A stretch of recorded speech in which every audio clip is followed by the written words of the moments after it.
Supreme court उच्चतम न्यायालय हमारे देश की सबसे सुप्रीम कोर्ट उच्चतम न्यायालय है, जहाँ इससे बड़ा कोई न्यायालय नहीं है दोस्तों।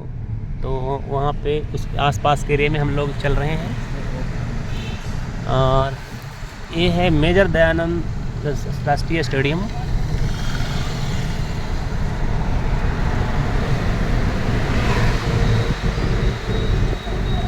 उच्चतम न्यायालय सुप्रीम कोर्ट, जहां हम लोग आसपास में ही चल रहे हैं। देश की राजधानी दिल्ली का नज़ारा आप देख रहे हैं।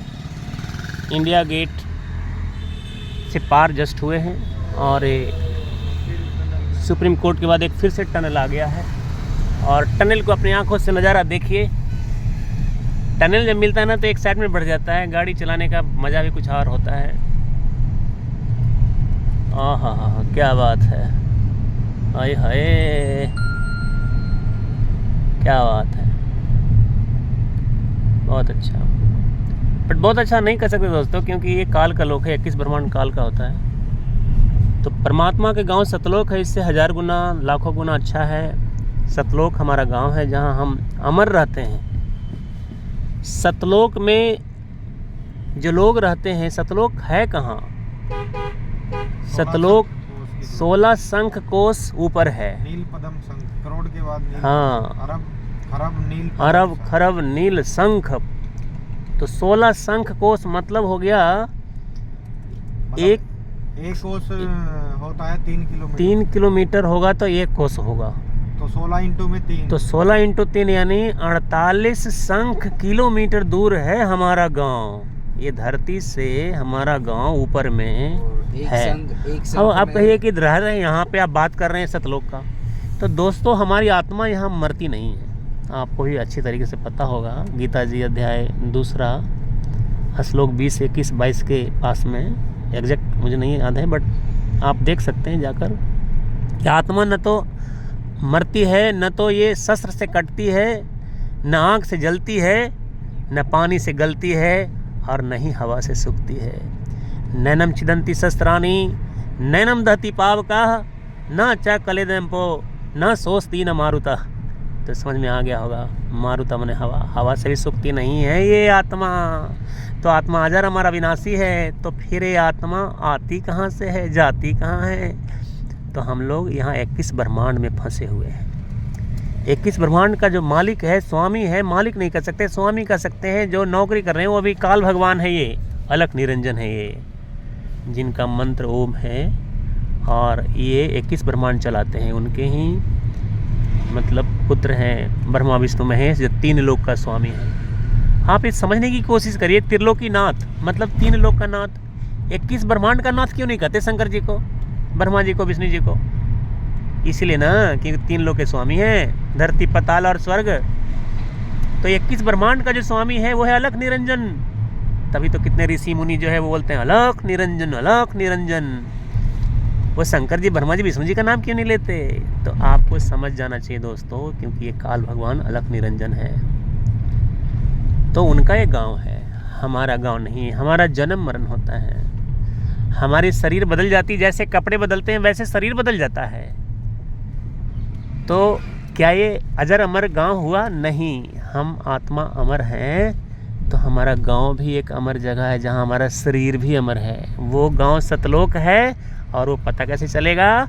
जब सच्चा संत से मिलेगा तो सारे भ्रम आपके दूर हो जाएंगे। और सतलोक गांव ऊपर में है। कैसे जब अंतिम समय आता तो बोलते हैं स्वर्गलोक गए, स्वर्गलोक नहीं जाते दोस्तों। स्वर्गलोक से फिर से आत्माएं धरती पे जन्म मरण में चक्र में फंस जाती है। तो हमारा गांव सतलोक है, जहां अजर अमर अविनाशी रहते हैं। वहां के जीव जंतु जितने भी हैं वो नूरी शरीर के होते हैं। वाइट सूरज, 16 सूरज के समान उनका शरीर होता है। खाने के लिए अमृत पान होता है, और मौसम एक समान रहता है। पत्नियां वहाँ की अमर रहती है, परमात्मा की गीत गाया करती है। घमंड नाम की चीज़ नहीं होती है वहाँ पे। और उड़ने के लिए विमान होते हैं, खाने के लिए अमृत पान होते हैं। जैसे ही यहाँ शराब पीते हैं तो तरक नहीं, तोरा नहीं, नहीं कशिश कबाब, अमृत प्याले मत पीवे जीव भाटी चबे शराब। तो जैसे यहाँ शराब पी के मस्त रहते हैं, वहाँ अमृत पीकर मस्त रहते हैं। ये परमात्मा का गांव है सतलोक, जहाँ पे कबीर सागर में मेंशन है कबीर जी की बानी में मेंशन है। तो हम सतलोक जाने की तैयारी कर सकते हैं। तैयारी करना मतलब सच्चे संत ढूंढना होगा। अमर शरीर है तो अमर शरीर तो यहाँ है नहीं, अमर आत्मा जरूर है। आपको ही पता होगा आत्मा अमर होती है, मरती नहीं है। तो इसकी कल्याण के लिए एक संत ढूंढना पड़ता है।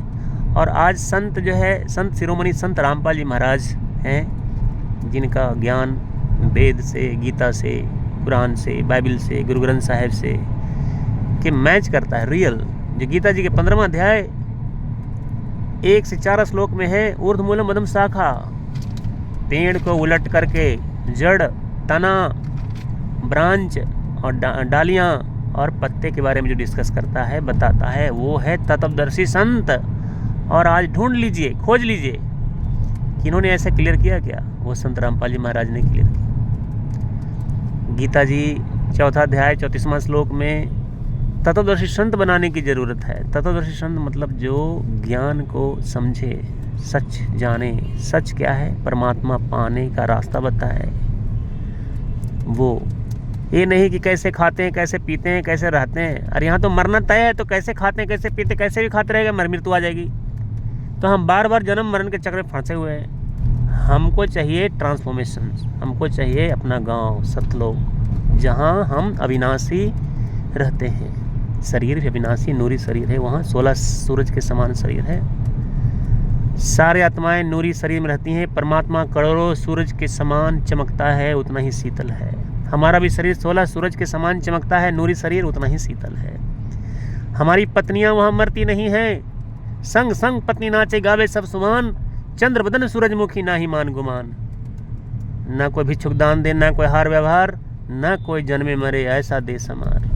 तो देखा आपने, वहाँ राजा भी नहीं है, कोई गरीब भी नहीं है, किसी को दान देना नहीं है, किसी से दान लेना नहीं है, कोई भिक्षुक नहीं है, कोई राजा नहीं है, कोई पत्नी मरती नहीं है। बिन विहंगम बाजहि तरक तंबूरे तीर, राग खंड नहीं होता है बंध्यारा समीर। बसंत ऋतु रहता है, एक ही ऋतु। यहाँ तो जाड़ा गर्मी, अगर आप दिल्ली में रहते हैं तो जाड़ा भी उतना ही एक्सट्रीम लेवल पे होगा, और गर्मी भी उतनी एक्सट्रीम लेवल पे होगा, और बारिश भी वैसे ही होगा। तो यहाँ 3 ऋतु हैं। एक काल भगवान का गांव है। इसलिए तो हम सबको संत रामपाल जी महाराज द्वारा लिखित ज्ञान गंगा पुस्तक जरूर पढ़नी चाहिए। अगर आपका आध्यात्मिक ग्रोथ चाहते हैं, आपको क्या लगता है कि तपस्या करके भगवान पा लीजिएगा? तपस्या करके आप काल भगवान ओम तक पहुंच सकते हैं। उसके आगे गीता 17 अध्याय 23वां श्लोक में है, ओम तत्सति निर्देशो ब्राह्मण सर्व समर्पिता। ओम तत् यानी अक्षर पुरुष है। ओम के आगे अक्षर पुरुष है, उसके आगे सत परमात्मा का गांव है। तो 21 ब्रह्मांड ओम का है, उनके आगे तत् अक्षर ब्रह्म मतलब पर ब्रह्म अक्षर पुरुष का गांव है। 7 शंख ब्रह्मांड है उसका, उसको भी पार करना पड़ेगा। और लास्ट में परमात्मा का गांव है, जो सतलोक कहा जाता है। सतलोक सच्चा लोक, जहाँ सारे आत्माएं अमर शरीर में रहती है। यहाँ आप अमर नहीं रह सकते, और नहीं आप धनवान कितना भी हो जाएं, शरीर छोड़ना पड़ेगा। जैसे आपने हाल में ही देखा होगा, रतन टाटा जी कितने अमीर थे। 90% अपनी आमदनी का देश में खर्च करते थे, समाज में खर्च करते थे। आज कहाँ चले गए? क्या उनकी मृत्यु हो गई? नहीं, उनकी मृत्यु नहीं हुई। उनकी आत्मा, हमारे तो मृत्यु कैसे हो जाएगी?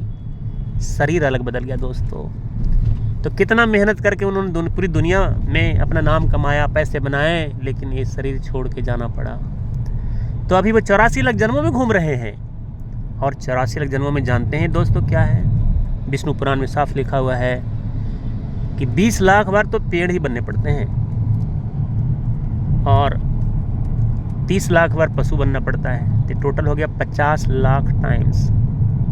10 लाख पक्षी बनने पड़ते हैं, 60 हो गया। और 11 लाख कीड़े मकोड़े मच्छर मक्खी बनने पड़ते हैं, तो 71 हो गया। और 9 लाख मछली यानी पानी में रहने वाले जीव जंतु बनते हैं, तो हो गया ना 80 लाख। और 4 लाख में भूत पिशाच जिन्न देवता देवियाँ और राजा महाराजा जो भी है मानव। तो मानव जीवन बहुत अनमोल है, मिले न बारंबार, जैसे तरवर पत्ता गिरे लगे न डार बार। तो पेड़ से जैसे पत्ता गिर जाने के बाद नहीं जुड़ सकता, उसी प्रकार से मानव शरीर चला गया तो फिर से मानव शरीर पाने के लिए आपको तरसना पड़ेगा। मानव तो फिर से बनेंगे आप, लेकिन परमात्मा नहीं मिलेगा। तो इसी मानव शरीर से आपको अध्यात्म का ज्ञान बहुत ज़रूरी है। तो देखा दोस्तों, आप जहाँ भी हैं 5 जिंदगियाँ जी रहे होते हैं। फाइनेंशियल ग्रोथ चाह रहे हैं, हेल्थ में ट्रांसफॉर्मेशन चाह रहे हैं, मनी ब्लॉकेजेस को पार करना चाह रहे हैं, बिजनेस करना चाह रहे हैं, बड़ा बनना चाह रहे हैं, हेल्थ को मेंटेन करना चाह रहे हैं, और साथ में लर्निंग ग्रोथ को ही मेंटेन करना चाह रहे हैं। और सबसे इम्पॉर्टेंट जो कोई चीज़ है वो आध्यात्मिक नॉलेज। आपका ज्ञान और विज्ञान सब खत्म हो जाएगा, आप कितने भी बड़े हों आप नहीं रहेंगे। तो इसलिए आध्यात्मिक ग्रोथ के लिए ज्ञान गंगा किताब पढ़िए और अपना जीवन बनाइए। यहाँ मानव जीवन में ज़्यादा दिन नहीं रह सकते, तो उसी बचे हुए समय में अपना समय परमात्मा में थोड़ा थोड़ा लगा दीजिए। थोड़ा थोड़ा बैंक में पैसा भरिए ताकि आपका जीवन अच्छा हो जाए। तो थैंक यू दोस्तों, बने रहिए। संत रामपाल जी महाराज का किताब ज्ञान गंगा जरूर पढ़ें।